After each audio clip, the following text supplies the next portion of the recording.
Do you feel like you need 48 hours in a day? You're already working a zillion hours a week, and now you've got to run a capital campaign. You may be wondering how to convince your boss and board members to staff up for a campaign. That's the question we'll address in today's podcast.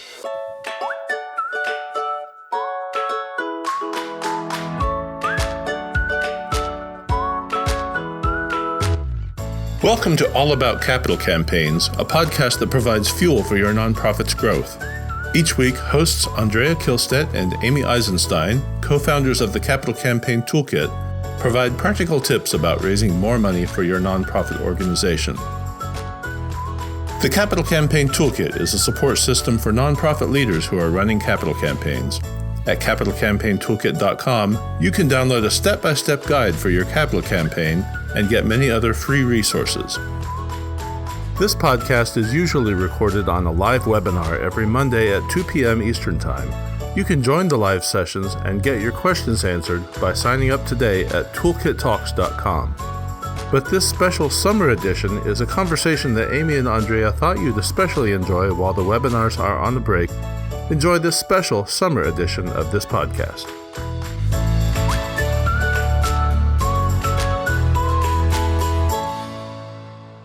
Hi, I'm Amy Eisenstein, and I'm here with the co-founder of the Capital Campaign Toolkit and my colleague, Andrea Kihlstedt. Andrea, why don't you get us started on today's topic? Great. Thank you, Amy. I'm happy to be here with you today. So here's the way I'd start today's topic. And it's really to ask you who are listening, if you sit around your office and twiddle your thumbs, or if you're working like mad. Because if you're not in a campaign and you're working like mad just to bring in your funding for the annual fund, which I suspect you are, then you might well wonder how in heaven's name you're going to manage a capital campaign on top of that. Right. It always makes me laugh to think, board members or maybe your boss thinks you can manage a campaign on top of the annual fund. I do wonder, do they think you're sitting around twiddling your thumbs? No.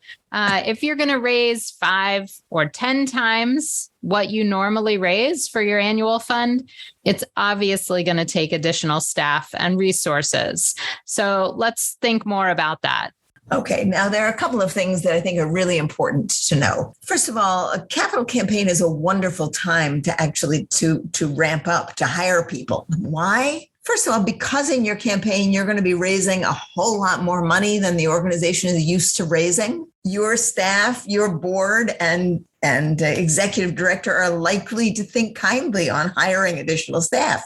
I mean, it's not like you're just going to be raising the same amount of money. This is an investment with serious returns. So this is a great time. Second of all, your campaign is going to have a budget for how much it takes to raise that kind of money. And in your budget, there should be a line item for staffing up. So that line item doesn't have to come out of your regular operating budget. Again, it's going to make your executive director, your treasurer, your board members feel a whole lot more comfortable with the idea of bringing on additional staff. Yeah, let's dig a little deeper into that idea of a campaign budget. So if you are planning your campaign and you are hoping to raise, let's say $10 million, just for a round number, then you want to think about a campaign budget approximately as 10% of your campaign goal.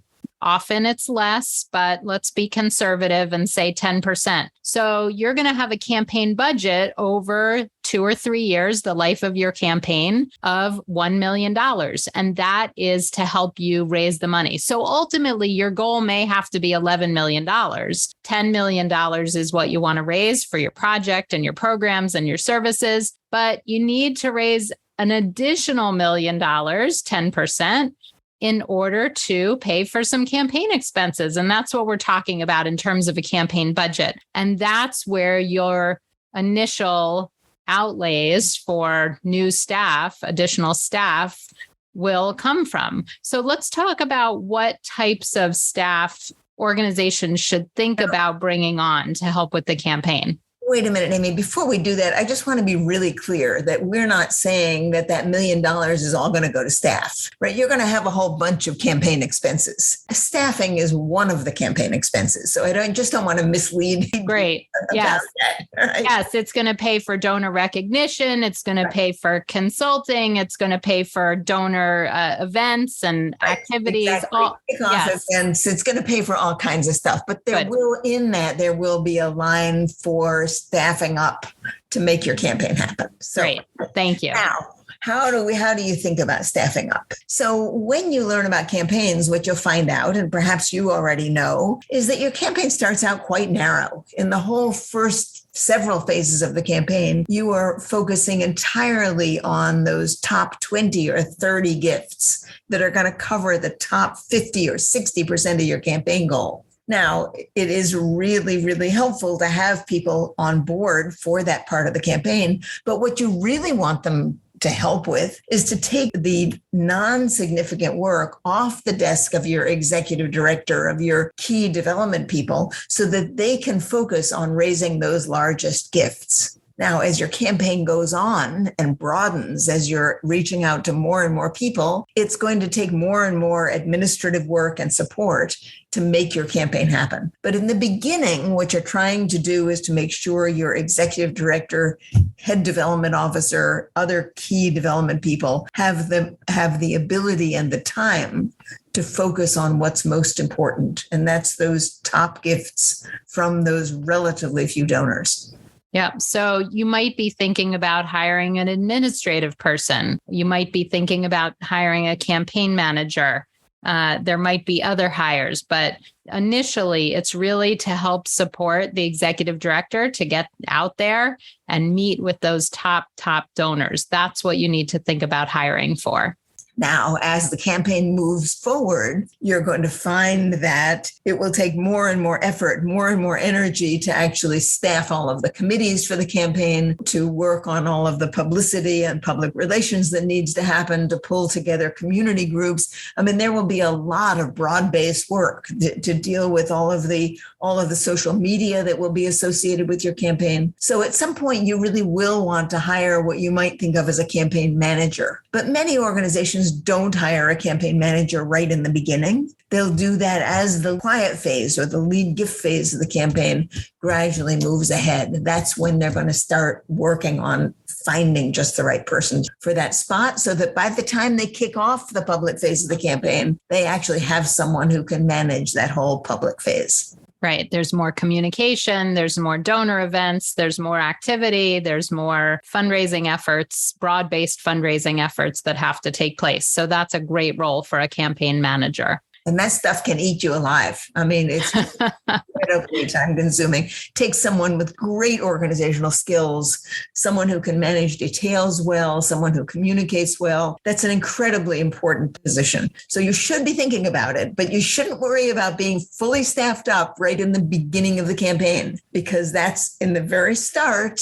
That's not what it's going to take. Listen, I just want to remind listeners that if you wish your boss or a key board member or two could hear this directly, I want you to head over to the Capital Campaign Toolkit website and sign up with us for a free strategy session, because Andrea or I or one of our team members would be more than happy to explain how this works, why this works, where the funding comes from. So we'd be happy to speak to you and your boss about how to get ready for a campaign, to staff up and answer any questions you have. So again, head over to the Capital Campaign Toolkit website and sign up for a free strategy session so that we can just talk about your specific needs and help explain this to your boss. All right. So Andrea, I don't want to wrap up this conversation until we talk about the idea that campaigns are really at their core for capacity building. So hiring additional fundraising staff, potentially for short term for the duration of your campaign, but ideally that you would be able to raise up your whole fundraising effort and keep them past your campaign into and move them into permanent fundraising position is a really important concept. So, you could think about these positions as short-term campaign only 2-year type of positions, but how do people think even bigger past the campaign? Well, I think you raised a really important point, Amy, that, once an organization has raised 10 times the amount of money they've ever raised, once they've moved into a new building, once they've expanded their programming, once they've actually reached out and expanded their annual recurring fundraising, they will not only need, but be able to hire additional fundraising staff. And if the people they've brought on for a campaign are a good fit, and they already know their donor base and they already know their systems, then they're going to want to see if they can't just slide those people over to the ongoing operating budget. Now, that doesn't always happen, but when it happens, that's the ideal. Yeah. So I just want to plant the seed. Initially, these additional fundraising hires will be paid out of the campaign budget. But if after a year of working with them, you do hope to keep them in the future, you may think about gradually transitioning their salaries from the campaign budget to your annual fund budget. So in the second or third year of your campaign, you might pay, 2/3 or half their salary from the campaign budget and start to pick up a piece of their salary in the annual fund budget. So at the end of the campaign, it's not such a shock to the annual operating budget when you transition that person over, if you're going to keep them. So I just wanted to plant that seed. All right. Any final thoughts about hiring and staffing up for a campaign before we wrap up? I think we should just make the 3 key points really clear. Amy, the first point is that if you're going into a campaign and you're going to be raising 5 or 10 times the amount of money you've ever raised before, you're not going to be able to do that just with wishful thinking. You're going to have to hire people to help you make that happen. That's just the reality. It's super duper important. Number 2, the cost for additional staffing for your development office doesn't have to come out of your annual operating budget. It can come out of a special campaign budget. And because of that, you actually will be raising that money through your campaign. That's going to make hiring additional people far more palatable to your executive director and your board chair. Number 3, campaigns are all about building capacity. And as your organization grows through the campaign, you may be able to take those capital campaign staffing positions and actually slide them over 1 or 2 or 3 years so that they are covered by your annual operating budget as your operating budget grows. So this is an exciting time. You should take full advantage of the opportunity to hire additional staff people. And if you do that strategically and carefully, you're likely to end up a much stronger development shop. Yes, I think that's exactly right. A capital campaign, the whole point is capacity building for your entire organization, not just building a building, but growing all of the programs and services. And that includes operations and development. So this is a perfect opportunity and excuse, really, for you to staff up. All right. If you want to learn even more about capital campaigns and free resources and ways that we might help, go to the capitalcampaigntoolkit.com website. You can even sign up for a free strategy session to discuss the specific needs of your campaign and get all of your questions answered. Thank you for joining us and see you next time.